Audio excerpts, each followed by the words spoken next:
I'm not surprised, motherfuckers.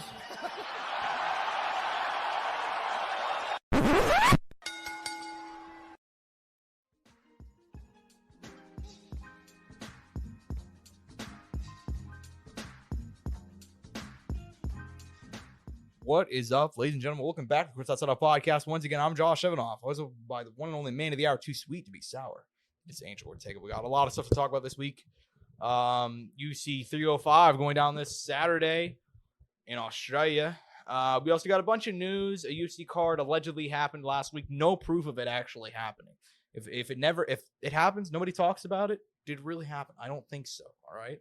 And as always, we are brought to you by two fantastic sponsors of the show, Rogue Energy and ELYXR. Rogue Energy keep me filled up, whether I'm at home, at the gym, no matter where I am. I get to the finish line. They can help you get there as well with code Soundoff at checkout. Meanwhile, ELYXR, they're going to get you really high with their Delta 8 products.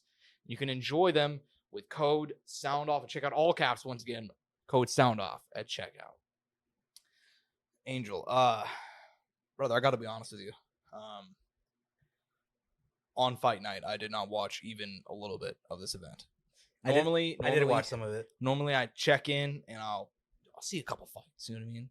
But dude, and honestly, I'll admit to you too. Part of the reason why is because none of this fight card came in my feed. I didn't see anybody talking about this shit whatsoever. Even the main event clip was so short on Twitter that you're kind of like, oh, that was it because it only lasted one round. Yeah, well, I mean, which was a favor to us. Yeah, I mean, Sergey Spivak ends up submitting Marcin Tybura. By the way, W for me called that one. Yeah, good one. Yeah, fuck you, Josh. I mean, dude, you can take the dub on that one. I really don't give a fuck. I mean, this is like I said, I didn't even. It's all good. You're still gonna get your shit clapped this next event too. Oh, okay, bud. Oh, okay. But anyways, yeah. So Sergey Spivak gets to win, avenge the loss, moves up one in the rankings because he's number 7 versus number 8. Now number 7. Yeah, it happened. I mean, give me your brief thoughts. What do you think? I mean, it was a good victory. He took care of it really quick, got that one back. It's obviously nice to see a guy on the lower end of heavyweight kind of find some success, and now he's going to be he's put himself in a position to, you know, kind of get a major fight and hopefully build his way towards the title. Because he's been one of the youngest heavyweights that we've had around for a while. Like, he's kind of developed his whole career and grown really mainly within the UFC. Like, can you look real quick how old Spivak is? Just kind of quick. Yeah, you do got to give flowers when flowers are due, man. He's still a rank. 29 years old, debuted at 23 years old, faced Walt Harris's first fight, got annihilated in 50 seconds. So yeah, dude. Now what, a 6-year career, almost 7-year career. And he's been able to turn around, have some main events. Just to give you an idea, he was our age, Josh, when he came into the UFC. Think about that now, and look at where he's at now. Obviously, some stumps along the road. Tom Aspinall, Sorgon, which are obviously the upper echelon of heavyweight.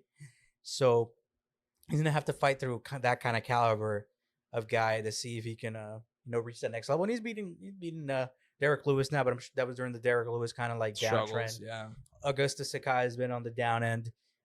This Marcin Tybura, Marcin Tybura's at his up and down at heavyweight. Yeah. There's been these little periods where it kind of seems like he's gonna start building something.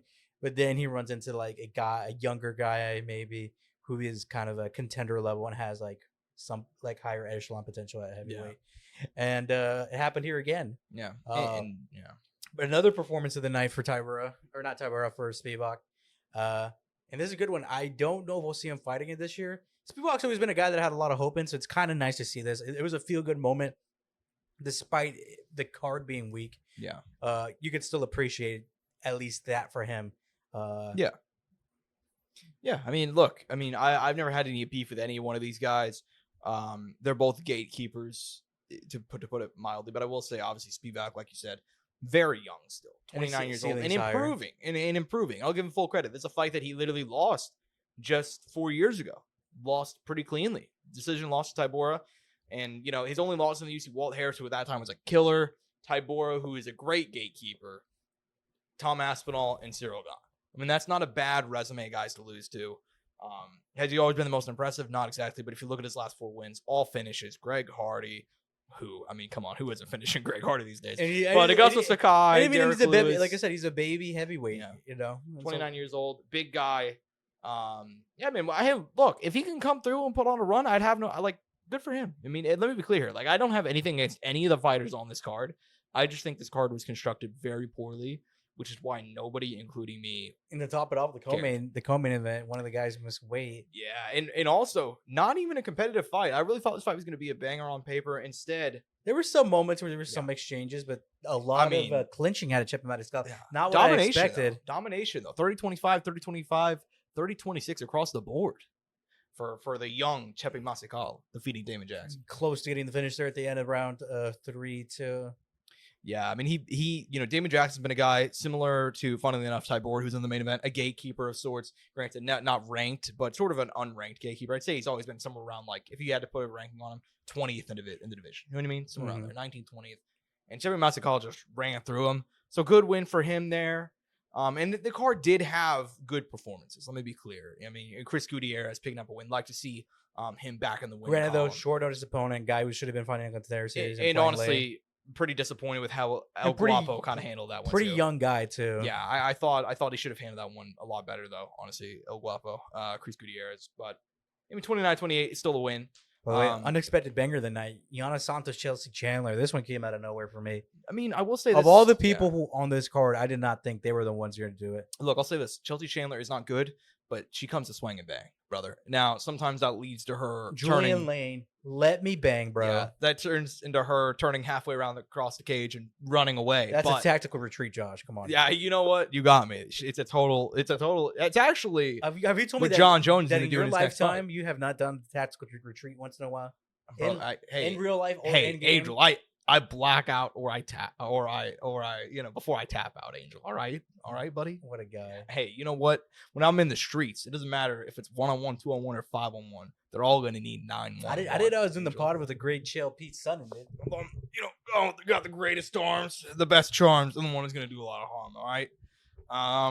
That my brief Chael Sonnen impression probably going to get more views than UFC Vegas 95 as a whole. Yo, that's crazy. That is there were 3 finishes across the entire card. By the way, I will say the one that we did get on the main card was an insane one because that was Grigoriou, I think is how you pronounce the last name. Correct. He ended up pretty handily winning the fight up until he's in caught in triangle. Toshishima's card or guard. I mean. Yeah. And then bam, the triangle goes up. It seems like he might have gassed out, but he was leading that fight by a landslide. Mm-hmm. I think he was the betting favorite. Everybody had him as a pretty decent. I don't know if the betting odds, but I think community wise, they had him as a pretty sizable dog or a favorite. I mean, on verdict probably. And or, you know what I mean? I think from what I saw, yeah. So to see that happen was, and nevertheless, even like the comeback from behind win, because I'm pretty sure Toshima. Or Kazama, I guess would be probably easier the last name to pronounce. Yeah. I think might have lost his fight before this. Might have been on a 2-fight losing streak. I could be wrong. I'll pull it up. Might have got knocked out. So that was definitely like another good feel moment of the night there with him getting this one. And the young guy too, 27, dude. 27 at bantamweight, out of Japan. Prior to this one, he lost 2 in a row by knockout. Yeah, Garrett Arfield, Renya Nakamura there. No shame in losing to those guys, but still, to get knocked out in the pretty first solid guys. Garrett Arfield, tough opponent. Renya Nakamura, obviously, ceiling is extremely high. Yeah, where's that guy at? Have we seen him at all this year? Let me. I'm gonna pull it back up. Let me see. Dude, Renya Nakamura, dude. We got a little hype train build up there. I don't even know if Renya's fought this year. He's a savage. Let me go and pull him up. I'm trying to think. I can't recall a Renya Nakamura fight. So 9-0. He got a decision win over Carlos Vera back in February. No booked fight as of now. Early this year. Early February. February 17th. I forgot about that one. Damn. Well, and no booked fight too. Let's hope we can get one booked here soon. I know we're in that later stage of the year. You know, third or fourth quarter. Throw him on a December card, maybe. Right. Let's see. Dude, you know, we know another Japanese fighter who's going to be debuting soon. You know, it'd be kind of nice to have some other Japanese fighters on the undercard. I rumor is that guy may be fighting for a title. I'm not going to say. I'm not just saying. I was like, no insider information. The streets are saying that a certain former Ryzen champion may be fighting for the UFC title in his debut. But that's a banger fight. That is true. People are saying. You know what I mean? Look, man. Yeah, I mean, and that would be a banger fight. Karol Hossa defeating Paniki and Zad. Carl Williams lost. Yusuf Zalal got a submission win. Shout out to the 3 guys who got wins on this card by submission. The only 3 finishes of the night all came by submission, all of which got 50K performance of the night bonus. No fight of the night given out, which I feel is kind of fitting, just for this type of card. It wasn't a bad card. It just happened. And sitting here recording this on Wednesday, I will say, obviously for every single card, I rewatched. If I didn't watch it live, I'll watch it the next day. I don't remember most of these fights. I can't tell you highlights from a lot of them. So not exactly a great night at the UFC Apex, which allegedly, hey, look, I'll tell you, I'm not a religious man. Not a religious man. You people that know me personally know this. Not a religious guy. I grew up in Oklahoma, so obviously raised in me. But not today. I've been talking to God for a long time, saying, please, Father above, hey, get them the fuck out of the UFC Apex. I don't care. It's been a long time. It's been a long time since we spoke. Get him out. You need to roll for religion, dude. With your D20. Yeah, exactly. D20, roll for religion. Shit, it came up 20. UFC allegedly getting out of the Apex, going back on the road, under construction until next year. Hey. Just like, I'm doing. Hey. Oh, alhamdulillah. You know what I'm saying, brother? Dude, you said that better than me, Josh. Holy shit. Damn. Maybe you should be on those sweaty ass mats with the Habib, dude, if you're talking like that. Hey, shit, dude. Hey, I did take an Islam class in college. Did you actually? I did. I learned about the whole religion. Very similar to Christianity, and apparently they're all very similar. I'll say that they all obviously the New Testament and all that shit kind of changed a lot of. They're like, oh, you know what, you can do this and that. Wait, so how long did you take this class? I didn't even know this. It was a whole semester. I got an A in it. Of course I did. Come on, what a guy! I know. What a guy! I learned a lot. So yeah, alhamdulillah. Did it open your eyes to certain things or no? But I will say that watching Oz as a kid, as like a teenager, I saw they had like the Muslim gang. And I was like, damn, dude, those guys are kind of like my favorite group, honestly. I don't know why. They just seemed like the coolest, you know what I mean? So I think probably that influenced me more than any classes. Or Habib or anything like that, honestly. Yeah. This fucking guy. Yeah, so, hey, man. Oh, starting Michael B. Jordan? A young Michael B. Jordan, right? No, not Michael B. Jordan. You're thinking of... Was it he was in The Wire. He was in The Wire. That's in The Wire. Although... There was he's dead now, man. It really sucks. I can't think of his name. The actor's name. I can remember the character's name in Oz. I can't remember the actor's name. Great actor. Died Ozzy recently. Osbourne? No, we're talking about I did see this because I did it's like a clip or it was a little viral. Oh, really? Yeah, this person you're probably talking about on Oz had passed. Dang, they had every gang up in there, bro. They really did. Let me see. I think his name is Johnny Bazil. Lance Reddick. A very young Lance Reddick was in Oz as like an undercover cop who ended up becoming like a drug addict and actually killed the guy. Year. Yeah. Yeah, that was the one that fucked me up. I was like, damn, only 60? And he looked like 40? You know what I mean? It was a rough one. But yeah, shout out to Oz, man. Great show. Yeah. How long did it last? We got 8. I think we got 8 seasons. Yo, that's a lot of seasons, bro. We got... I may be wrong, but also part of it is that... So we got 6 seasons, but those 6 seasons made up of how many episodes? 56 episodes. So they were like long seasons, basically. So, yeah. We got 8, 8, 16, 8, 8. There we go. Wait, so when did it quit airing? It ended in 2003. It began airing July of 1997. Wow. Old show. Incredible. Shout out Oz. One of the most underrated dramas of the last few decades. Forgotten because, HBO went and did a bunch of other shit. Also... Pretty fucked up show. A lot of people love The Wire too. Yeah. It was a really fucked up show though, which didn't help. You know what I mean? Like there was a lot of grape, a lot of fucked up stuff in that show. You know what I mean? So really, it was a really dark show for its time. Oh, dude, yeah, rough. It's rough, dude. If you going in 2024, could you compare it to anything else? Shit. I mean, I think part of it is that it was like filmed like so raw, you know what I mean? Like because it was in the 90s, HBO was still figuring out their shit as far as how to make sort of dramatic shows that have levity and all that stuff.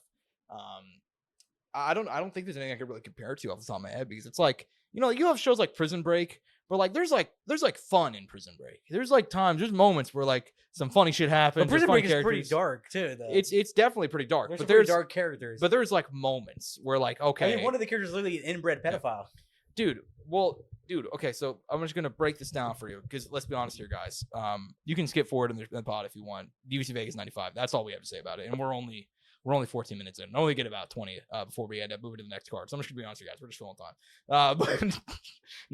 But in Oz, there's here's just one character's arc. Okay, this guy was a lawyer, and he went out drunk and he hit and ran, I think, like a kid, and he got sent to prison for like, I don't remember, like 30 years or something. And the whole show pretty much follows a bunch of characters. This guy, I'd argue, is the main character. Mm-hmm. And you see him go from like a relatively just well-kept, generic white dude who fucked up to becoming like a complete psychopath who's been radicalized by the fucking system because he got immediately shackled in with like an Aryan Brotherhood dude who just raped him. And that guy's also a very well-known actor. Very well known, J.K. Simmons. Shout out him who played. J.K. Simmons was in the played show. The leader of the Aryan Brotherhood for all 6 seasons. Yo, J.K. Simmons is a dog, dude. He's like the greatest. And then he would go to play Joe Jada Jameson, dude. Yeah, literally, like the next year, basically. Yeah. So yeah, and this dude would just. Oh my god! By the way, I never seen that Lost Spider-Man like preview, where a very famous building in New York was used. Oh wow, you haven't heard about that? I never saw it until yesterday. Damn. And dude, I was like, yeah, no wonder they had to change this shit. You know what I never understood?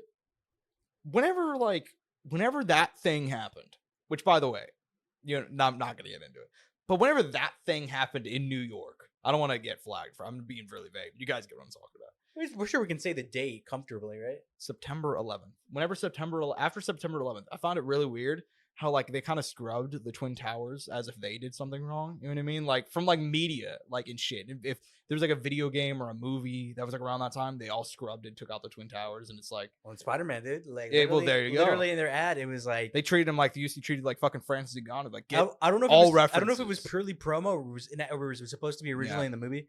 There's a scene where I think a bank gets robbed. And then the bank robbers somehow take a helicopter. Superhero movie. Yeah, and they just have that. Yeah. And the helicopter is flying through the area of New York, and then it so happens to fly through the towers. In between the towers, and right there you see that it gets like the plane's getting caught. It's moved, and then it pans out to a shot of New York, and it's the plane webbed in between the towers. Oh, yeah. I mean, hey man, that actually sounds like a pretty sick visual. But after September 11th, they're like, you guys cannot see the Twin Towers for another 10 years. And I had never seen that promo, dude. Me and my buddy were watching it, looking because we were making fun of like, dude, you ever go back and look at early movie trailers? Because they're definitely not like now. Because it'd be like, it'd be like, and it's starring Tobey Maguire and Spider-Man. Yeah, it'd be shit like that. It'd be like a voiceover, and it'd be like that kind of like club dance music. You know what I mean? You know exactly what the fuck I'm talking about. Every movie trailer in the 2000s is just in a world where a hero is needed. And text flipping and appearing on the screen. Tobey Maguire is Spider-Man. And then it just like Yeah. And now if you watch a movie trailer, it's like if you get into Act 3 of the trailer, they're showing you the ending of the movie. Like it's like I can't watch them anymore. You know what I mean? Like it's crazy. Yeah, it's actually like there's an art to making trailers now by not like spoiling the movie but getting you engaged. Exactly. Like, dude, it's really, I mean, it's not even a joke. Like if you watch those full-length trailers that are actually like 3-4 minutes, by the end of the trailer, you're meeting the villain. You're in like the final conflict of the movie, and it's like, who actually like needs this? You know what I mean? Like, well, let's go back to being really generic about it. You know what I mean? Yeah. I will say though, you ever seen that one movie with Robert Pattinson about 9/11? No. You haven't heard about this? No. Oh my god. Okay, so this came out, and I'm really happy to know about this. This is probably like 2010, I want to say. And it's Robert Pattinson in like a romantic comedy. 9 years later. Yeah, about 10 years later. He's in a romantic comedy. And this is him around Twilight. So he's getting typecast. And he's not the Batman yet. And his whole movie goes on. Granted, he played Cedric Diggory not too long before that. That's true. But still, he's getting typecast around this time. So he's in a romantic comedy. It's a romantic comedy for the first 100 minutes of the movie. Something like that. What is it called? And then, fuck. It's something like Remember Me or some shit. It's a really vague title. Okay. And then so the whole thing is about him trying to get with this girl for the entire movie, and they get together and they're like gonna go on a date, and then the end of the movie, is like they're having all the romance, and then it shows him like at like a desk, and then it pans out. It's him in the Twin Towers, and it cuts to black. And that's literally the end of the fucking movie. That's so fucking dark. Is that not the craziest shit you've ever heard? You know what's crazy though? The likelihood of that happening in real life is very big. Well, that's why it probably did happen. It was divisive at the time because people were like, "Yo, that's a crazy bait and switch," but also like that is kind of how it actually was. Nobody wakes up and knows they're gonna die that day. And that happened to some people, dude. I'm sure there's some people who had probably just started seeing one, had just started a family. But just I want you to imagine yourself in the theater about like 10 years after 9/11, and just like boom, surprise 9/11. That's what it was. And you were so invested into the movie, you're like, man, what a sweet movie. They're together, and then in New York, holidays. Holidays are coming up in New York. Dude. And then boom, 9/11 out of nowhere. You know what I mean? Like, dude, ridiculous. We need to look this up afterwards. Yeah, we'll talk about this more afterwards. In terms of some other crazy things going down, UFC 305 on a lighter note, going down from down under, baby, down under the RIC Arena, Perth, Australia. Oh man, look, brother, in the main event, we have the return of the real African champion. No. Anyways, Dricus du Plessis. Dricus du Plessis, South Africa's finest. See, I've heard du Plessis and I've heard du Plessis. I've heard both as well. I don't know what the proper pronunciation is. I'm gonna call him du Plessis because that's the one I've heard. It sounds funner. Yeah, it just rolls off the tongue. I like pronouncing them more too. Dricus du Plessis. Du Plessis just rolls off the tongue. Something Dricus about du Plessis. It. Taking on Israel Adesanya this Saturday night. Adesanya has not competed in around a year since losing the title to Sean Strickland. DDP won that title. By the way, the tonal change from like our thoughts on the last card to talking about movies. So this is fucking comedic. Well, dude, hey, look, brother, that last card was worse than hot take. Yeah, I'm not gonna That's all I'm gonna hot say. take, fellas. Is UC Vegas 95 worse than a terrible tragedy than a terrorist attack? No, it's just comparable. Anyways, man. Look, this card is not. Is it like an all-time banger? No. Is it an actually like for 2024 standards a good UFC card? I think it's a main card. It's very strong. I think the prelims and the early prelims will suffer so much, but I think the fighters they have underneath will kind of make up for that. Also, Hell yeah. Can you zoom in a little bit for me, Josh? Yeah, for sure. So, like I said, in the main event, DDP, Israel Adesanya. These guys had a great rivalry. Expected to fight last year. Instead, DDP wasn't able to go by September, I believe. So they ended up starting Sean Strickland, who kind of fucked things up for like 4 months. Ended up losing the title. It was a cool time though. I'll give him credit. To be honest, it was kind of like. Well, many fucked up the UFC schedule, not like fucked up anything else. No, but it was kind of like he came in and like fucked with the multiverse. You know what I mean? Yeah, dude. This is the only multiverse where Sean Strickland becomes champion. No, but anyway, so don't tell Sean Strickland fans that. Yeah, he'll show up on my door, dude. I don't want to tell Sean Strickland. What are like Sean Strickland fans called? I know what you want to say, but what do you think? I almost got canceled right now, dude. You know what? Here I'm gonna type it to you. You know what I call Sean Strickland fans in private conversation? I mean, yeah. No, I mean, if you know what's funny? I was gonna say what that one person said called Poeton fans was a combination of that. I want to say it on air, and I'm gonna hold back. Yeah, no, I know what you're referring to. I feel. I might drop it. I'm sorry. Yeah, but anyway, so I could censor it. Yeah, Sean Strickland. Those are actually the guys that were actually, if you listen to the right people, they're actually patriots. Okay, they were the ones that there on Jan 6th. Those are Sean Strickland fans. All right. You're gonna get us in trouble, dude. Yeah, what are they gonna do? So DDP, not the WCW icon, Dricus du Plessis taking on. I was gonna say that Diamond Dallas. Not Payne. Diamond Dallas Payne. Diamond Cutter. All right. Anyway, so we got DDP taking on Israel Adesanya. What is DDP's moniker again? I always forget. I saw it. Still Knox? Still Knox. That's what it is. Let me just double check. What the fuck does that even mean? You want me to Google it? Of course. We're finding out live on air what Still Knox means. So it doesn't mean Knox? Hopefully it doesn't mean anything negative. Why do they call him Still Knox?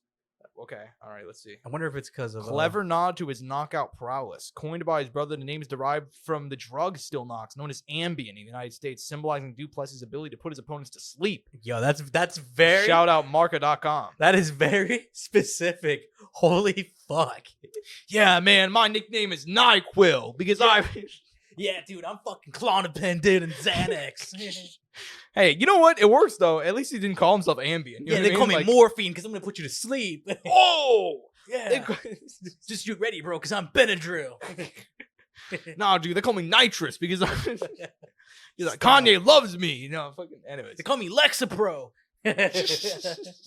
anyways, we got look, man. I'm very conflicted on this main event. Can DDP put it together and defeat? I mean, he's biggest rival of the day. I mean, I think Izzy obviously all-time great. If he wins here, he'd be the first 3-time champion. For Dricus, yeah, I think it is his biggest rival. Be first ever 3-time middleweight champion. Very. By the way, what were he as far as like all UFC champs? Would be the first time 3-time champ in general, or is it no? Because I mean, Randy Couture won the belt. I think 3 times at light heavyweight, twice at heavyweight. Oh fuck, he's a 5-time champion. Yeah, 5-time champ. And we have some other guys like John Jones is technically like a 3-time champ. Because he like won the belt, lost the belt due to drug tests, lost the belt due to stripping. I mean, just a bunch of shit. And I'm not sure how many times they like count. Like he's no contest and all that. So John's up there too. But officially though, if we're talking official Randy. If we're talking middleweight, Izzy, yeah. And he's still in the all-time discussion because a 3-time champion has not been done by a lot. You know, people try to shit on that. Like people are shitting on that a lot. Yeah, because they're like, well, he lost the belt. It's like, all right, bro. But he was able to come back every single time in theory. Yeah, we don't know yet. We don't know. It's like, dude, like I see your Twitter page. All right, I don't care what you think about anything. All dude, right? you have Rob Dabashili in your picture. Why are there like? Have you noticed that too? There's been like a lot of Marab posts, like pictures. And then they're always posting like the most. Like, they're always like, dude, I see racist or like weird shit of all time, which is like not Marab at all. No, not Marab at all. But the guy's, I guess he's cultivating kind of a weird fan base. You know what I mean? I like Marab. Not his choice. No, not his fault. You don't pick your fans. Your fans are just. It is sad though when like people have like great fan bases and then there's like 1 or 2 guys ruin it for everybody. Like a few people in there in the mix. Yeah. Unfortunately, that happens time to time. But look, man, main event. Very conflicted about it. I think. What's your excitement level? Oh, well, I'll say this. I think like a lot of the hype has died off from this fight from last summer whenever they were first talking about it. Well, personal excitement level, I'm saying like a 9 out of 10. I think this fight's going to be excellent. Oh, yeah. I'm a 10 out of 10. I'm always there for an easy fight. I think there's a lot behind this. There's a lot of emotions behind this. And obviously, we talked about it in the pre-show, dude. Challenger Israel Adesanya is a title challenger. Israel Adesanya, I should say. Yeah. He's a dangerous man. It's some of his best performances. I said it like off air in the green room to Josh. I was like, dude, look at the Kelvin Gastelum fight. Not the official title, interim title. Banger. Look at the Robert Whittaker performance. Look at the second Poetan fight. All bangers. When he has to fight for that belt and get it, and he's not holding it, a different breed of human being comes out. Yeah. The best Israel Adesanya comes out. Yeah. So I expect the best Israel Adesanya to be here for this Dricus du Plessis fight. Also, it fucks me up that Dricus is like only like 30 years old and he's in the position he's in now. Yeah. Well, I mean, Izzy, man, 35 now, hasn't competed in a year, 2 losses in his last 3. Now, granted, I mean, Pay and Sean Strickland, no shame in losing that. You know, responsible, took a lot of time off. Yeah, if you're gonna lose, he's done everything the right way. But now, can he come back against his? I mean, I think his biggest. I mean, the intensity and how much these two dislike each other, I'd say is far more than any other. I'd say outside of Poetan, because even Poetan, there was a respect level there. There was respect, but their meaning behind their fights and how much the importance and the level of difficulty. Most hated opponent then, DDP. Oh yeah, easily. You're like no question. I think Dricus and Sean probably fall pretty close. I think Dricus ahead. I think then Sean, and I think with Robert, there's just never been any hate. It's just been kind of respect. It's been respect. I think sadly, it's kind of only on Robertson. Like it's Robert's right. He doesn't have an issue with Izzy, but that is his rival. Yeah. That is who he needs to be. You know what I mean? Yeah. You know that is the fight he wants to always is gonna want to get back no matter what till the end of time. It's gonna be to get that win over Israel Adesanya. And by the way, isn't it crazy? Kind of poetic. We're back in Australia where he still lost against yes. You know, where he won the title. Where he unified the title, you know. Where he's lived, I believe. I believe he lived. So he's a Kiwi. He spent most of his time in New Zealand. In New Zealand, but I believe he has a home in Australia or something. I wouldn't be surprised. Yeah. But I could be slightly off, but I mean, New Zealand and Australia are like how Kansas and Missouri are. They're the same fucking thing. You know, there's people gonna like hate you for that. No, I know. I don't give a fuck. That's their problem. I mean, I know how. I mean, I have not been there, so obviously I don't know everything.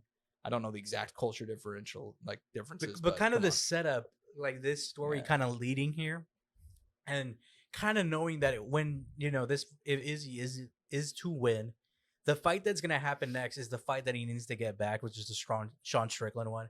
Yeah. As far as victory, I feel like it's kind of weird. As far as victory, we kind of know what happens for the next two guys, both of these guys. I mean, Yeah. But in defeat, I'm kind of a little lost, which I don't know what direction Israel Adesanya will go. And with Dricus, I kind of have an idea. I think more likely than not will be Strickland if he is to win. But in defeat, actually, I don't know who he would fight. So here's how it's gonna go. Okay, so we know the UFC schedule for I'd say the next 3 months, right? So we have DDP Izzy. The winner's going to fight Strickland. What is the loser going to do? The loser's going to fight the loser of Whitaker Chimaev. And with the winner of Whitaker Chimaev is going to wait for the winner of Strickland versus. Do you think they'd run back Dricus Robert Whitaker that quick? I mean, it's been a while. I mean, it's been 2 years.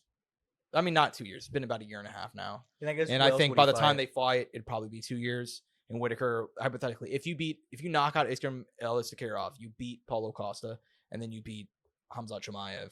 Granted, that's not the exact order, but still, sick run. If you beat Hamza, dude, how can you deny that? Like, sick. And also, people forget. I'm not sure if they didn't see this. He's the guy who asked for Chimaev. Right after he knocked out Islam El-Sakirov, he went backstage and said, "Hey, rebook that Chimaev fight. Respect. I want that fight. Respect. I want to fuck up their plans." That's what he said. He said, "I want to ruin their plans." Well, he knows, dude. He knows. He's a smart guy. He's a very smart guy. He's very self-aware. Yeah. He knows what's going on, so it makes sense. But let's break into the X's and O's, my man, because we have a guy who is admittedly he swings like he's Donkey Kong, but he finds a way to make it work. Big power. Well, he's smart. They do have good game planning. People don't think he's an intelligent fighter. Exactly. But he has great game planning, like you said. He's able to mix together the wrestling, the grappling, the striking, the punching. Very powerful man as well. And obviously on the side of Izzy, I mean, we know the story there, but we really don't have to break into the X's and O's there. Yeah. But look, man, very conflicted. The game planning, this actual fight, the complexity of it when it does happen is going to be very beautiful to watch, dude, because there's a lot of footage on both of these guys. These guys obviously have a history. They've trained together. And like we said, dude, a lot of people think, and for a while people were like, Dricus is the worst fighter that keeps winning, but it's not like that guy. This guy actually has skills. He's good. I know he's good. I mentioned that. I was like, I knew him from his KSW days. Obviously, it's kind of crazy how things work out. Roberto Solidich now in one. Things haven't gone necessarily his way. And the last to win that fight was actually Roberto Solidich, not Dricus. Dricus got the first one. Roberto got the second one in the follow-up. But now, look at the position Dricus is in. Just to show, how crazy, how careers can kind of go. Dricus is UFC middleweight champion. Meanwhile, we got Roberto Solidich, who I wanted us to sign to the UFC for the longest time. Exactly. On a 2-fight losing streak and one. Granted, though, different scenario. There was a foul in there. I think first fight was like a terrible groin strike, couldn't continue the fight. Second fight was a very crazy rough knockout. Yeah. But regardless, to bring it in again, Josh, there's just something I can never ever stop picking against Israel Adesanya, because I know this guy's work ethic is insane. Say whatever you want about the guy, about his antics, if any, really, about his personality. I think the guy is still, at the end of the day, a great person, a good individual, has a good heart. He's eccentric, he's out there, but that's him, and that's what he likes to be. Yeah. And so be it, man. In this sport, for some reason, people hate you for being you, which is terrible and fucking disgusting that you can't express yourself however you want to. And if the moment you do, you're scrutinized for it in whatever capacity it may be, if you're different at all. But that's just the way it is, and that's just the reality of the world. Yeah. But I think on that night when he enters that cage and he begins to express himself once again, and I'm sure he's going to come up with some new tricks up his sleeve, and he's getting prepared, and throughout the years how much he's learned and gotten better in each matchup, and he's learned from every loss, and how he's been able to come back every time. I think we're going to have another Israel Adesanya title win. Title performance. Yeah, look, dude, I'm very conflicted about this one, but as we get closer to fight night, and I've watched film on both these guys over the course of this week. Stylistically, can DDP beat almost everybody else in middleweight? I do think so. But I think Israel Adesanya is going to have his, to quote the great, Captain Hook, Roy Jones Jr., y'all must have forgot. Because Israel Adesanya, sure, he paints his nails. Oh my God, he jerked off a dog. He didn't, but okay. No, I know, I'm fucking around. But look, has he done some stuff that we might get flagged for that? God damn it! Oh no, we'll be fine. But has he done some stuff that because that's obviously a joke. But has he done some stuff that gets people on their nerves? Like, oh my God, I don't like him. Oh, he's weird. He's whatever. He likes anime. Oh, he watched Death Note and did the fucking thing. Whatever.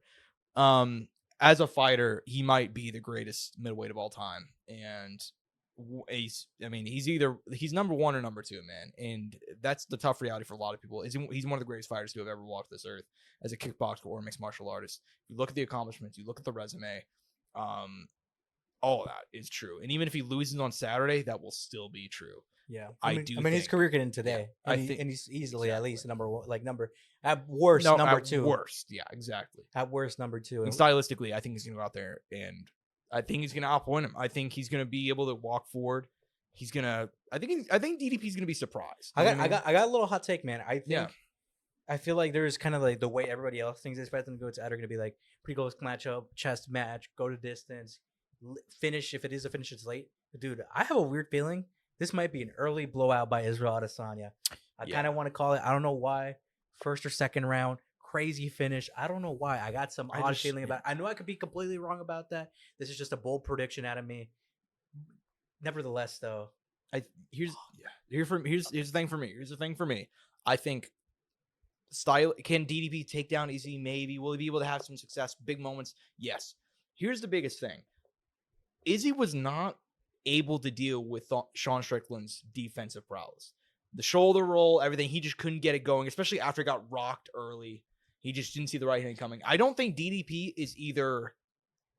Offensively, I think he might find some success. Yeah. Defensively, he is not nearly as competent as Sean Strickland. He's any of the guys. He's gonna hit in every one of his fights. Significant. Even guys like Whitaker, who he blew out of there relatively early, had moments in that fight because he's so wide open.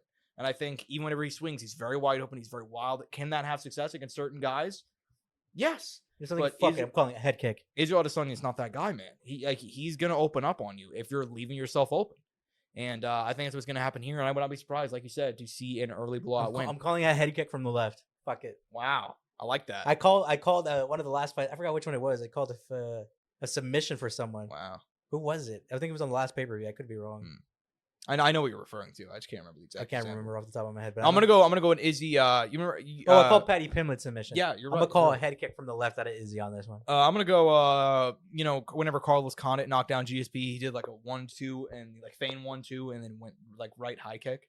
Same thing here. I think he's actually. I like how you reference an exact near finish of GSP. I can see that too, but you know what's funny? I had in my head kind of like Leon Kamaru. I like that. Similar kind of setup. I think maybe I look, dude. I think DDP's so tough. He's not going to go out easy. But I think he'll go out on a shield. Stylistically, I can see this going down like the Paulo Costa fight, honestly, because Paulo in that fight he walked forward. He tried to do all things that DDP's going to try and do, but just the defensive prowess just is not there to deal with a striker like Izzy. And I'd be surprised if DDP was able to come through with a victory on Saturday. Can he do it? For sure. I mean, he's the champion. I've doubted him personally many times already. But can he pull it off here? Yes. Would I be surprised? Also, yes. But yeah. I think it's going to be Andy. I mean, the only fight I picked Dricus against was the Robert Whitaker fight because I didn't pick him against Strickland. Good follow by me there once again. Yeah, I know I picked. From what I remember, you picked Sean. Yeah, I did pick Sean, but I know I picked him in other fights. And it was a close fight. And it was a close fight. It could have gone either way. It could have been. Yeah. I still thought Dricus won. Though. I thought Dricus won as well. I'm surprised that like the robbery narrative. I mean, you know. Well, you know why? You know why they did that. No, I know they have the same beliefs. That's why. But anyways. Co-main event, bit of a weird one, but I get why. Two Aussies here. Kai Car friends taking on Steve. Actually, no, one Kiwi, one Aussie. I think Kai Car is actually a Kiwi. Steve Erceg is the Australian. Dude, hey man, you're right. They're gonna be on my ass today. They are gonna New Zealand. Oh, I told you, dude. I told you, I'm on it, dude. Are you lucky? I'm here to stop you from getting canceled. I got you guys. I know, guys. So all the Kiwis out there and the Aussies, I got you guys. So a Kiwi versus an Aussie. Steve Erceg is from Australia. Kai Car France is from New Zealand. There we go. I thought you were gonna switch accents to fucking. I mean, they're almost the same. They're pretty close. But anyways, man, Kai Car France, haven't seen him in a minute. We're really hoping for that Manel Cape fight. Didn't come through. Dude, what a fucking L. You're telling me this could have been like we could have had Manel Cape in Kai Car France in Australia, and I was prevented from that. Yeah, I hear you, man. Over a year now since KKF competed, aka Kai Car France. For those who don't know, 2 losses in a row too. 2 losses in a row. Granted, Amir Albazi lost. Split decision. Terrible decision, in my opinion. I'm not even going to call it controversial. Not even going to call it controversial. I'm going to go ahead and call it for what it is. By the way, Amir Albazi's disappeared, dude. We haven't seen him since. Do you see Muhammad Makai? This is so off topic. Muhammad Makai gave an interview yesterday. He was talking about, like, would you ever fight Amir Albazi? He's like, yeah, I almost fought him in the parking lot once. He pulled a gun on me. Yeah. I'm like, what the fuck? The world we live in, bro. Maybe he's facing gun charges we just don't know about. But Anyways, man, KKF lost 2 in a row. Steve Erceg, we know the deal here. Won 3 in a row to start his UFC career. Lost in a I'm gonna say damn near heroic performance against Alexander Pantoja in Brazil with the enemy crowd on against him and nearly pulled off the upset. I would say against all odds, he almost got it done, dude. I mean, we got to give credit where credit is due. Exactly. And moved up in the rankings following that one. And as he should. As he fucking should. Look, man, banger here. I'm not gonna beat around the bush. I'm going the Astro Boy, Steve Erceg. Dude, I'm on the same boat. I love that man. The most dangerous Best Buy employee of all time.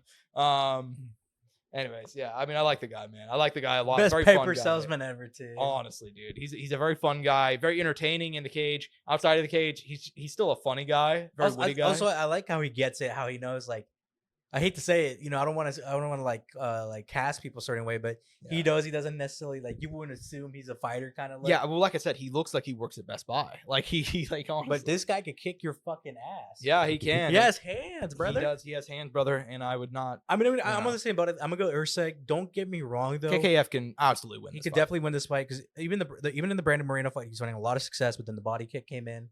I can't remember if it was a body kick or if it was a body punch. Kick, yeah. Ended the fight. He gets called in the corner by former great coach James Krause. Brandon Moreno goes out there and gets it done. And then a few months later, our boy KKF turns around, fights Amir Albazi in a decision that no one was happy with. And now a year later, or over a year later now, I should say, he finds himself here. Hopefully, he can put up a good performance. Obviously, I'm conflicted. I love both these guys. I don't want to see either one lose. I think Steve Erceg's gonna win. He's already shown me that he's there at that championship level. And granted, it could have been a situation where he just overperformed and exceeded our expectations. That's most definitely a thing that could have happened. This would be the second best opponent he's fought, I think, in my opinion, in the UFC. Because prior to Pantoja, was Matt Schnell, was probably the best guy he had fought. Yeah. Now it's Pantoja, and now without a doubt, it's Kara France, who he will be facing the second hardest challenge of his UFC career. Absolutely. And after his first loss. So yeah, I'm excited. I'm excited, dude. The meaning of this is what we're talking about. Giving fights a meaning and constructing cards with meaning. Already, we've talked about 2 fights that matter. And look at how much is on the line for both guys. Exactly. And like you said, KKF could win this fight. I'm still going the Astro Boy, though. I'm just a believer in the man. And we'll see what happens. I think regardless, it's going to be a banger, though. 2 strikers should be a fun night. Yeah. This fight, kind of a weird one. Yeah, because like Gamrot really doesn't have to fight Dan Hooker, but he's gonna fight Dan Hooker. Yeah, and also just stylistically too. I mean, I thought like you'd want to give Dan Hooker like a fun matchup. How long has it been since Dan Hooker competed, by the way? Dan Hooker hasn't fought in around a year. I believe that last fight.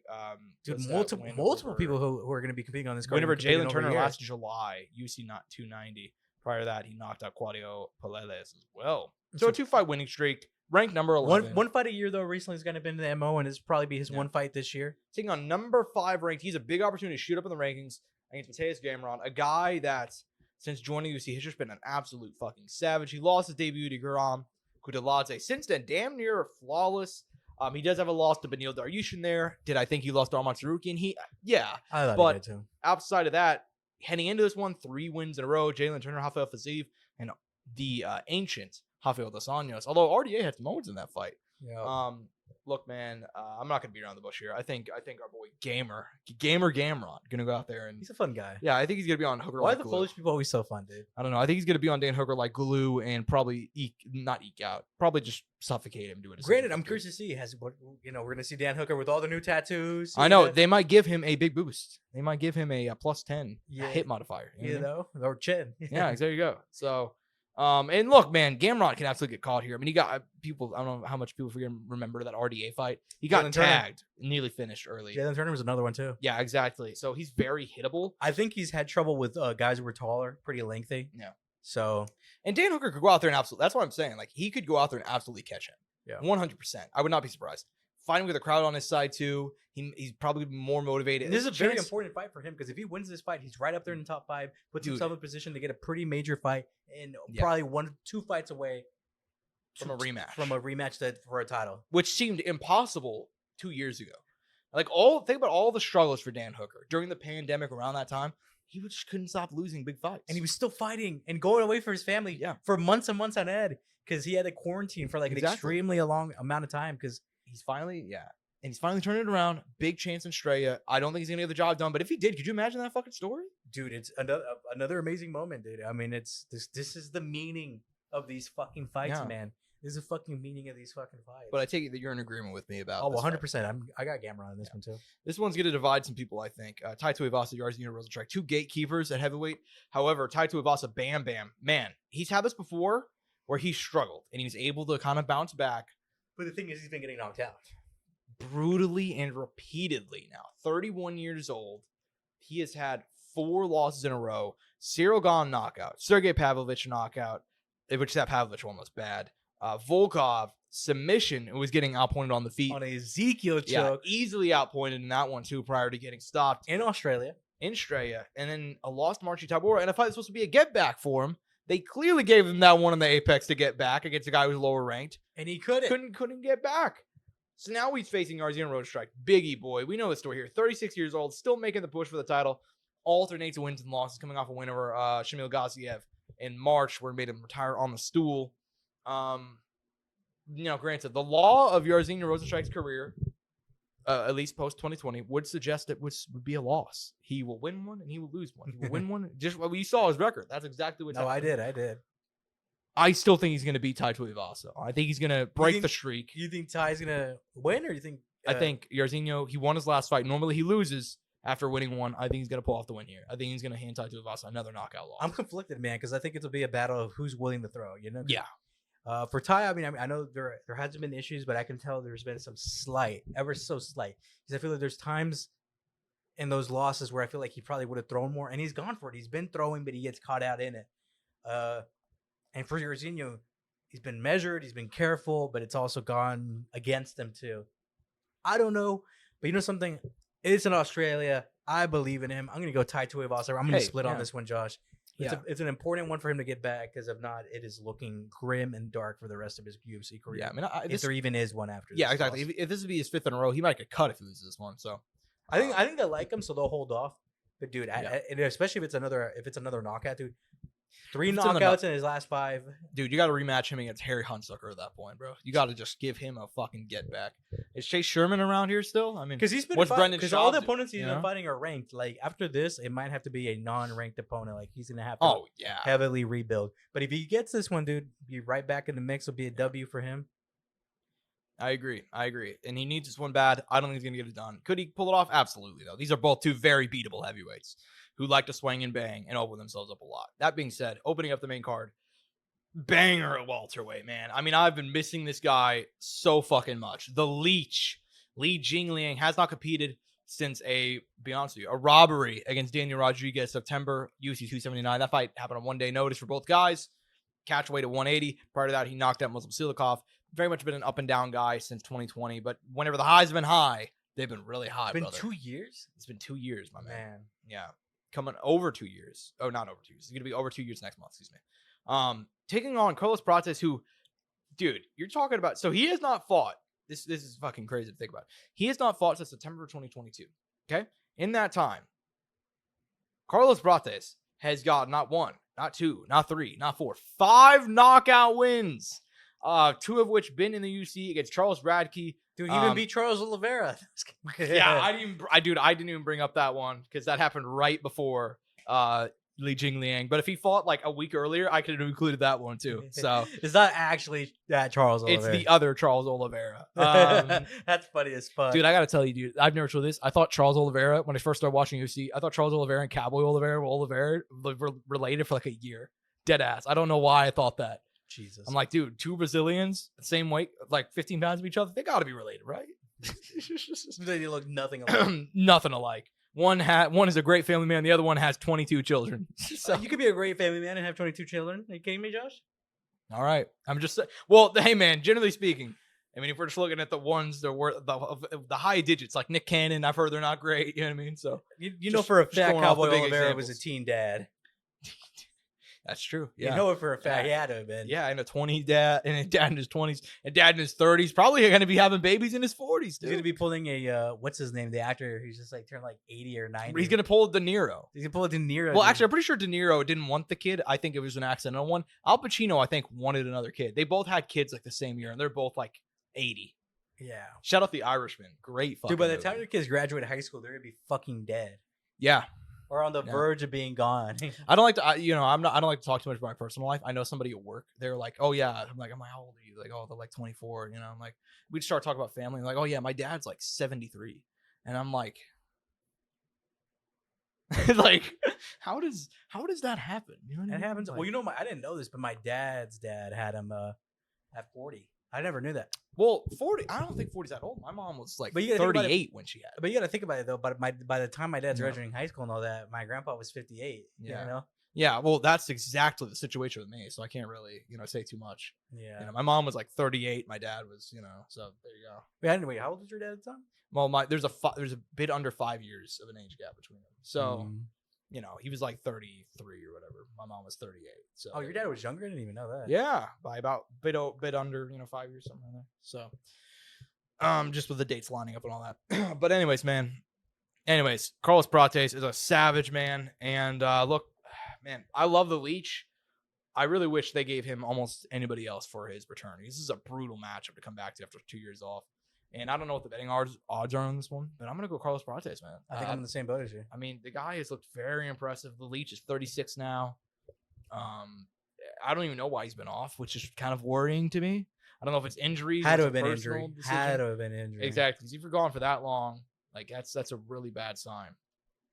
Yep. He had a spine injury last year. He's supposed to fight Michael Chiesa, and he was out due to a spine injury. And a year and a half later, he's booked his return. So that's pretty fucking worrisome. And all just more confirms that Carlos Prates is probably going to come back with a W on Saturday. But look, man, I'm assuming you're in alignment with that. I know you're in alignment with that, I should say. And then if you take a look at the undercard, are there fights that are like super like compelling for the rankings? Are they going to matter? Not really. But are there fun fights here? Yes. Junior Tafa taking on Walter Walker, the brother of Johnny Walker, who needs a win. First fight in UFC was rough, man. I expected a lot more out of him. Yeah, and now taking on, I It was think a he letdown. Junior Tafa, who very up and down guy, but swings big, gets big highlights. He's down to fight. He's DTF, brother. He's DTF. Joshua Kelubao taking on Ricardo Ramos. I mean, do we even have to talk about Ricardo Ramos? People know. Banger. And Joshua Kelubao, a good guy. Yeah. He's always involved in these kind of like Aussie-based cards. Yeah. So it's Dude. nice to see him. Yeah, and then also on the undercard, dude, Casey O'Neill, who at one point, I don't want to say looked like a future champion. But they had her as a good prospect. Top 15 ranked. Yeah. Started off 4-0 in the UFC with some multiple finishes, including a win over Roxanne Modafferi, who slugged it out with her. She got annihilated by Jennifer Maia and then got submitted by Ariane Lipsky. She needs a win bad to stay on the right track. And obviously coming back here, UFC 305, you're going to be taking on Luana Santos. It's hard fights, though. Yeah, another hard fight.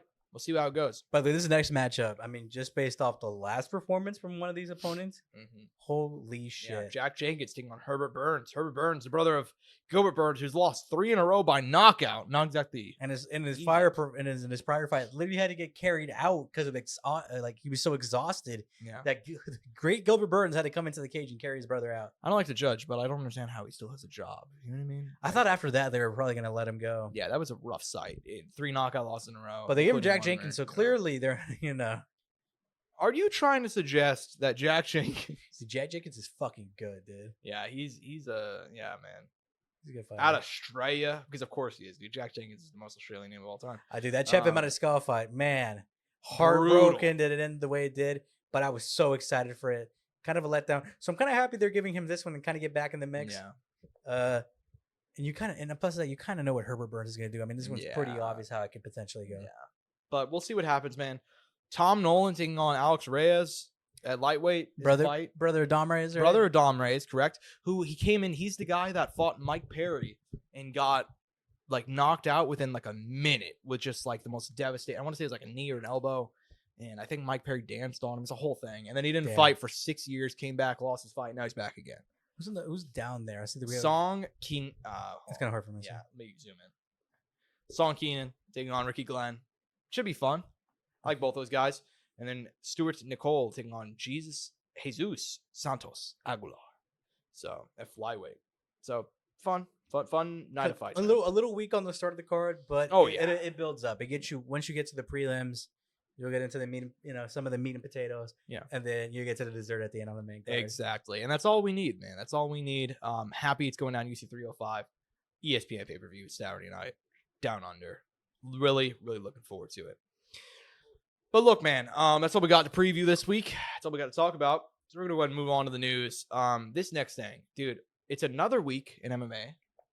And another accusation has been made. Another essay allegation. I'm gonna be really vague with this because Sean Strickland was also really vague about this. Well, and it's not even just that. It's also involving some.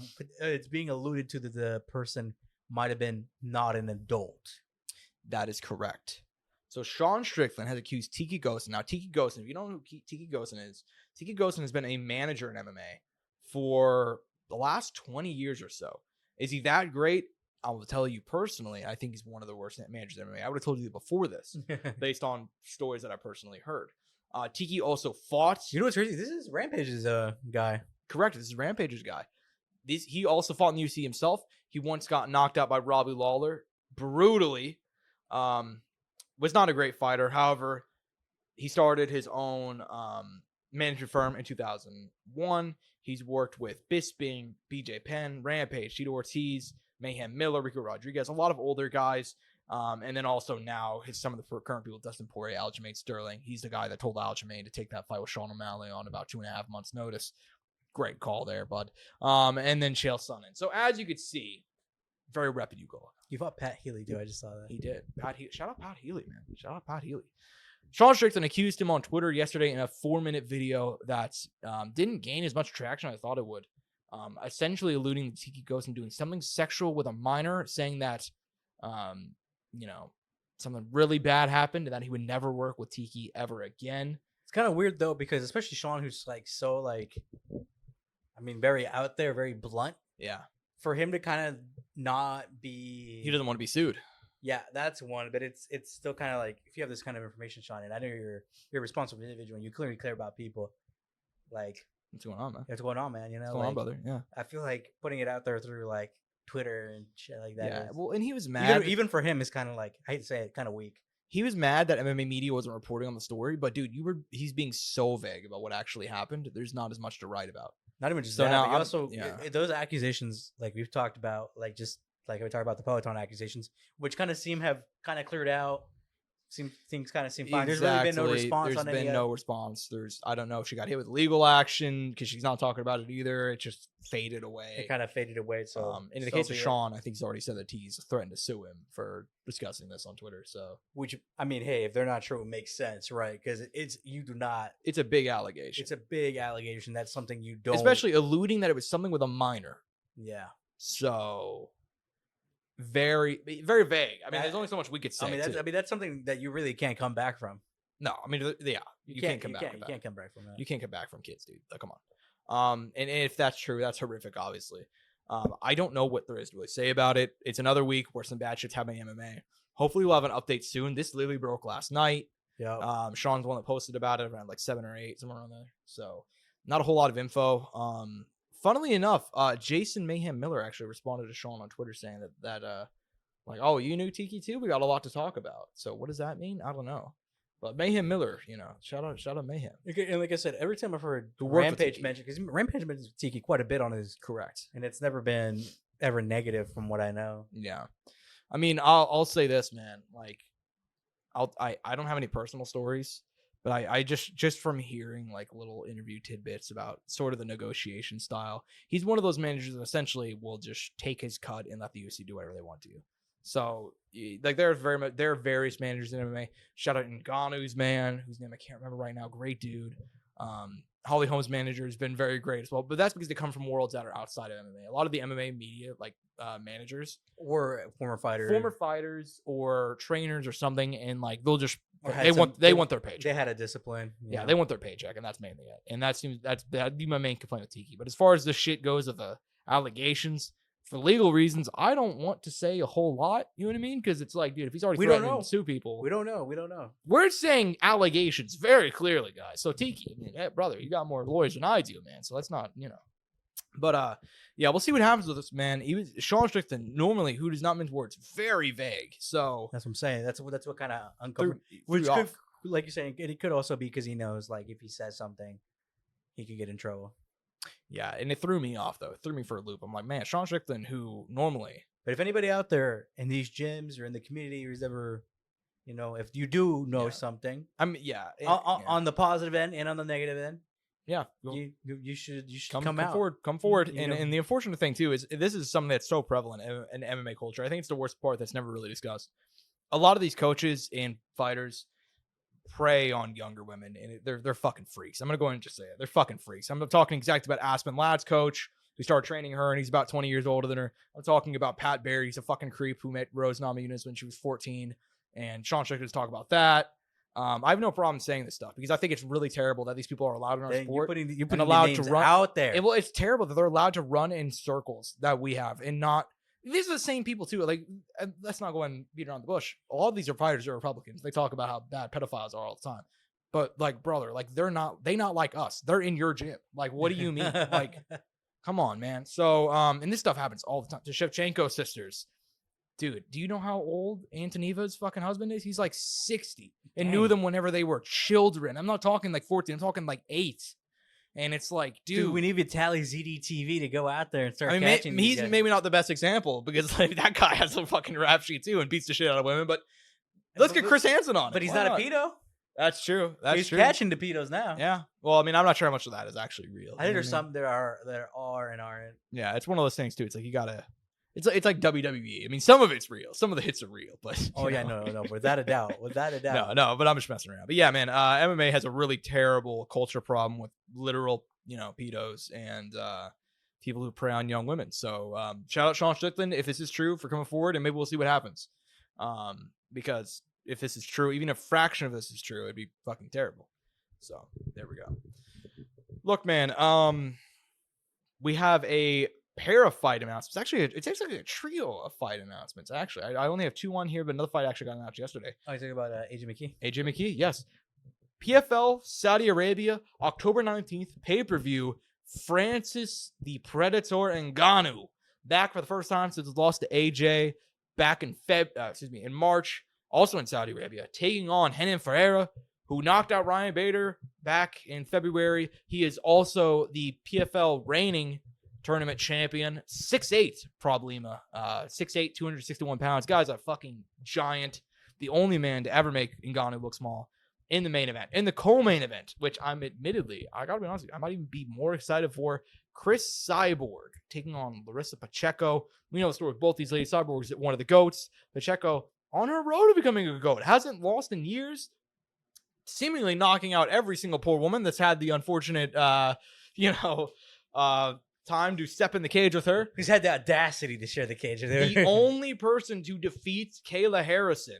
And that win is just aging better and better, too, since Kayla's gone to the UFC. 29 years young.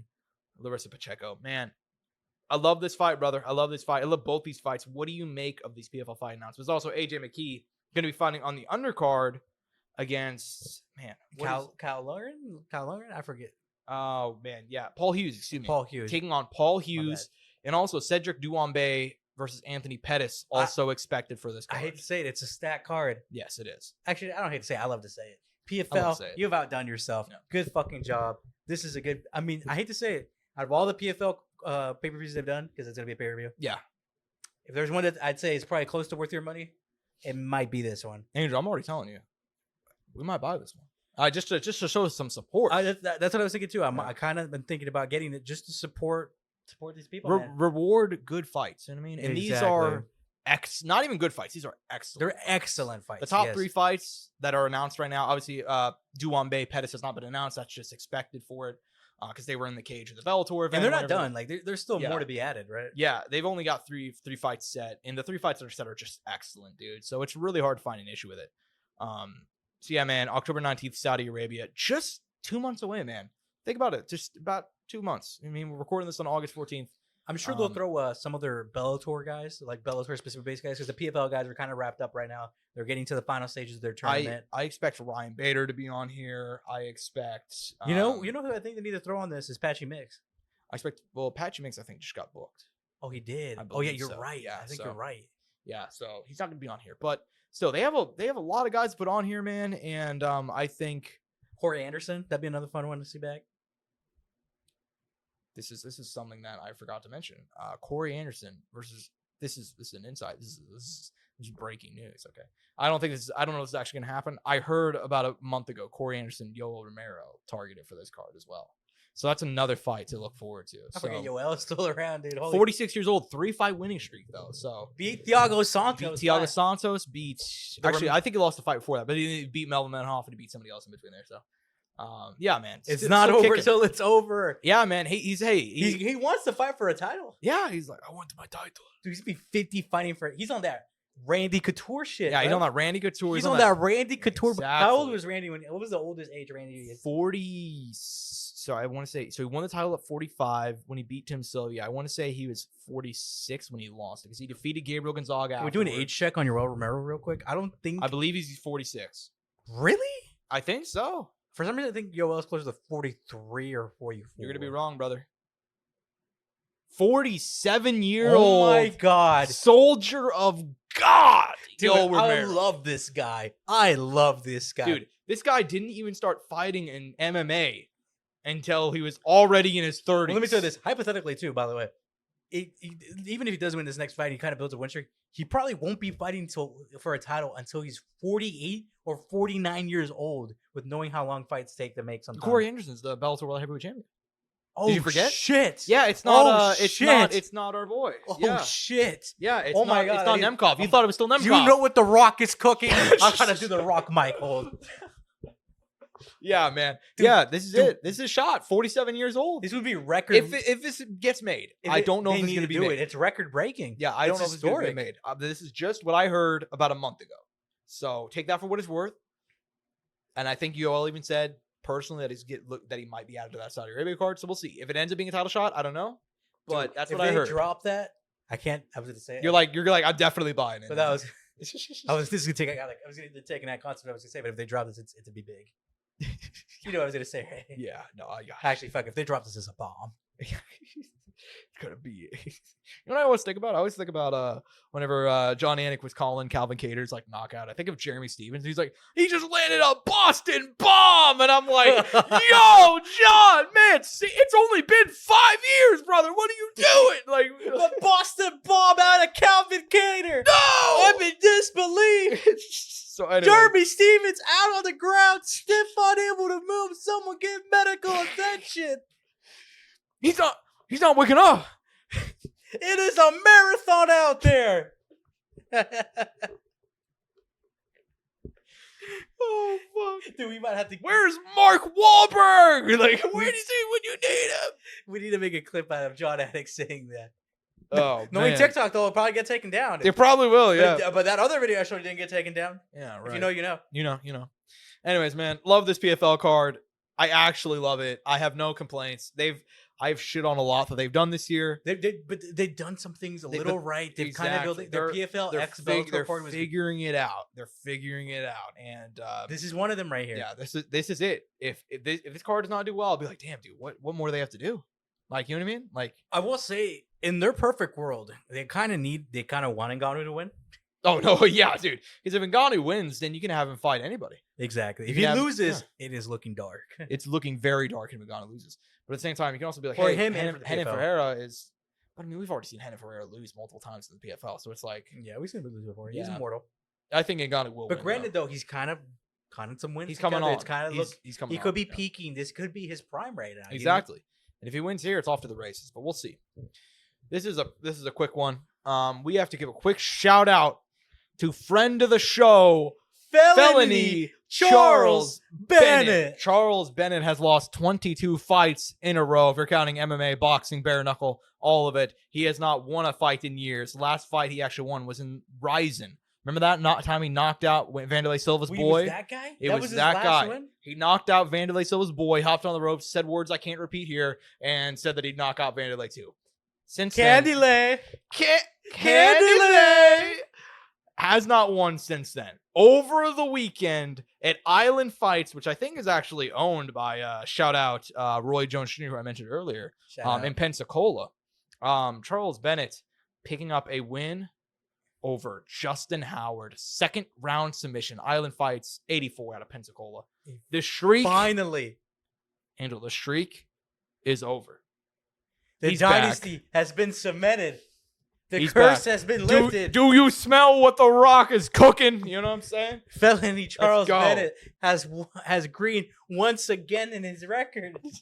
Yeah, man. Hey, there's a lot of red, but it's, as I say about my Robin Hood, I got a lot of red. But if I get one day of green, god damn it. Anyways, yeah, man. Look, what do you think?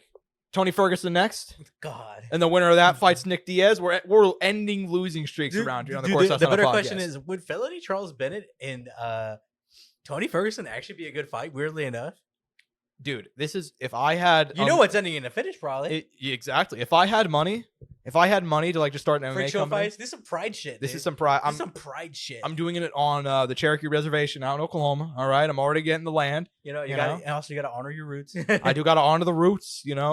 Shout out, great grandma Evanoff. But anyways, Not in the Tachi Palace. not in the Tachi. I mean, shit, I'd actually buy out Tachi Palace if I could.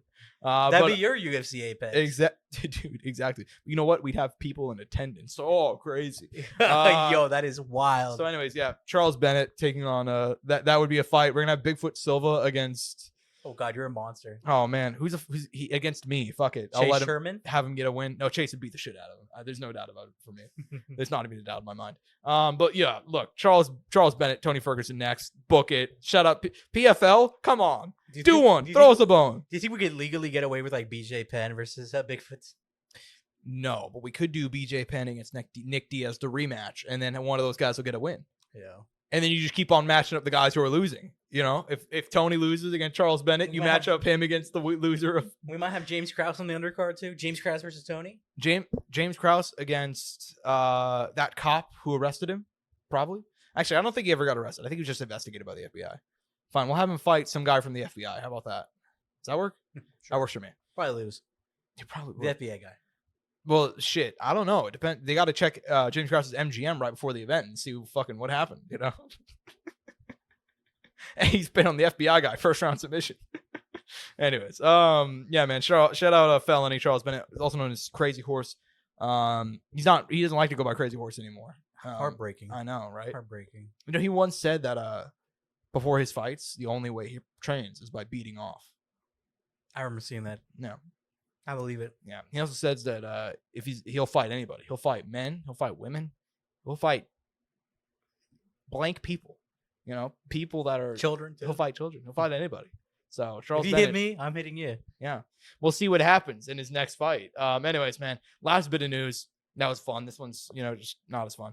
Conor It McGregor was actually kind of depressing. Yeah, I'd say so. Conor McGregor was supposed to fight Michael Chandler, UC 303, July, Las Vegas, International Fight Week. As we know, fight got canceled. He broke his toe, pulled out in 2 weeks' notice. Since then, we've heard maybe it'll be September, maybe it'll be December. I was banking on December. Yeah, I mean, it was mainly the sphere he was tied to and also December. Apparently, according to Dana White, he will not be fighting at all in 2024, and he will instead be fighting whenever Conor's ready. And Conor said on Twitter immediately afterwards, I am ready. Let's fight in December. And did not seem very happy about the fact that he's not going to be able to fight in December. Do you think they're trying to freeze out Conor, or do you think there's a situation where they just can't fit him in? I don't know. Yeah. I legitimately don't know because December kind of seemed like it made sense. I could even see early January, kind of reminiscent to kind of the Cowboy fight that happened. I think that fight happened in December. January 2020. Or did it happen in January? UFC 246. Yeah. So yeah, well, it started off the year. I forgot. Yeah, correct. It kicked off the year. I could see that too, potentially to kick off the year with a Conor card. But it's so weird, man, with everything. And it kind of, we were there. We had the fight poster. We knew the date. We knew who the opponent was. If it's going to happen, okay, bam, that shit kind of goes down the drain. Whatever. And then afterwards, you're kind of still like, we'll get it going later in the year. And now to hear this, it's kind of like, I don't know. I don't know what to think anymore. I'm at a loss for words, man. Yeah. I'm disappointed. I'm kind of let down. Because whatever you want to say about Conor, whether his, the hype is over or whatever, you know people are still gonna show up. People are still gonna watch. People are still gonna watch Conor McGregor fight. It's kind of like Floyd. You know what I mean? Like people are still gonna. Yeah, even Like, if, if Floyd even in can the get like a exhibitions, decently sized opponent, like Floyd is still gonna fight. Yeah, and in the case of Conor, man, it's a kind of a double-sided sword too. Not double-edged sword. You get what I mean? Like he's a guy that also like he's not all the way there as far as being in his prime anymore. But everybody knows that. But he still puts on a show, and he's still gonna put on a fun fight. He's never had a boring fight in the UFC. That's kind of what separates him from guys like Floyd. You know what I mean? So Yeah. But yeah, man, I've said for a long time on the show, if he doesn't fight this year, he's done. I don't know if I necessarily believe that because now it seems like it's a situation where they don't want Conor to fight.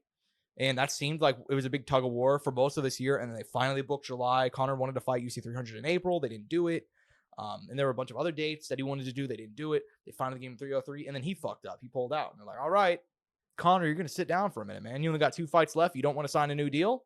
All right, we're going to make you sit for a while. You know what I mean? That's my best guess. That's my assessment of the situation. Obviously, I don't have the insider info. Michael Chandler is going to sit out dude, even more. He said, like, I'm done sitting out for him. And then, like, the next day, he'll reply to some Conor thing, like, talking shit to him. And it's like, dude, you have to let it go. You have to let go, Mike. I think he also knows if he fights, he can't guarantee that fight anymore. Yeah, but he's not going to get the fight anyway. I think that might be one of the biggest hangups. I don't think Conor wants to fight Chandler. I think he gives a fuck about him, good or bad. You know what I mean? I think he'd much rather fight anybody. Like I think he'd rather fight Poirier, Gaethje. Again, I think he might just view Mike as like a Bellator guy, and that's Max Holloway. Fight him. Yeah, he wants that fight too. That's what Conor said. Conor said he replied to Michael saying he's done waiting for him, and he's like, all right, Max, how's December sound? BMF title, how about it? And then they booked Max for October. It's like, oh, fuck. Guess not. Like, RIP. So I don't know who Conor's going to fight. I don't know who he will fight again. But this is just devastating news, basically. Yeah. And I'm not very surprised, unfortunately. Because, December makes so much sense, which is why it just wouldn't happen. You know what I mean? Some shit just lines up too well for the UFC. They're like, nah, I can't do it. But I also get why they don't want to risk it either at this point. I mean, the guy pulled out for 1 broken toe, and then Poatan stepped up with 2. You know what I mean? Like, it is what it is. And I get he's not in his prime anymore, but that's kind of the thing. Like, if you're not willing to kind of do the little sacrifices to make it to fight day, the UFC probably won't want to work with you as much. Yeah. So, especially because you were like that close to being there. I mean, it was weeks. Yeah. Weeks before the fight. Yeah, exactly. And I don't fault Conor for pulling out. Like, if you don't feel 100%, you're not going to go in there. I'm just explaining like the UFC perspective as far as that goes. It could have been the physical plus the mental thing, right? Where it kind of threw him off, and he's like, "This is throwing me off. I shouldn't do it." Yeah, for sure. That's all I got to say. He's a human being too, you know. Yeah, of course. And he's a human being with a lot of money, so he could, he could do whatever he wants. I mean, he's showing up at BKFC events now, like all the time, just hanging out and promoting and doing all that stuff. He's at the biker rally. Dude, what the fuck was he wearing? It was the most random thing ever. He looked like the Bandit Elite from Rainbow Six Siege. You should look that up if you don't know what it looked like. Dude, he looked like no bullshit. Look up the Bandit Elite from Rainbow Six Siege. Look up Bandit and then Elite R6. You'll know exactly. Yeah, that right there. Just do that first one right there. Oh, Jesus. Dude, you're right. Literally. I should have posted that on Twitter. Oh my God. Dude, that had to be it. He literally, for the people who don't know, like there's these skins in this game called Rainbow Six Siege for the operators, the characters in the game. And Bandit, this character, his outfit looks like a biker gang guy. Yeah. I think because they're all the characters are like operatives. I think this was supposed to be when he was undercover in a biker gang. Yeah. But the thing is, if you go look at it, it looks a lot how Conor looked. Dude, he's straight at up that biker rally. Straight up, almost, dude, word for word, bar for bar. He stole his. It just wasn't that beard necessarily, that old Conor beard. But hey, man, you insert that in, it's the same thing. It's hilarious, dude. He looked. Yeah, I saw that video and I'm like, damn, he's not fighting in December. If I see that video again, I need to put that picture under it. Yeah, dude. Whenever I saw that video come out, and I was like, oh, he's not fighting in December, is he? And then Dana came out the week later, like, yeah, Conor's not fighting in December. I'm like, oh, well, shit, there you go. You know what fucked me up? Dana said all that shit on like the Pat McAfee show. Like, what the fuck? I mean, he goes on there a fair bit. Dude, by the way, this next Dana press conference is gonna go crazy. Yeah, he's I'm sure he's gonna get some. Because I'm pretty sure none of these press conferences have gone pretty wild. He had the one. The last one that went wild was bitched up a storm. The 299 one went kind of crazy. 299 went crazy because he announced the fights for 300. 304, he bitched up a storm. That's the one when he was complaining about the time. But I don't think that's crazy. Just bitching. Yeah, but he was like next level bitching even for Dana. You know what I mean? Regardless, I have a feeling this one's gonna go wild. Yeah. I feel like he's about to announce some big fights too.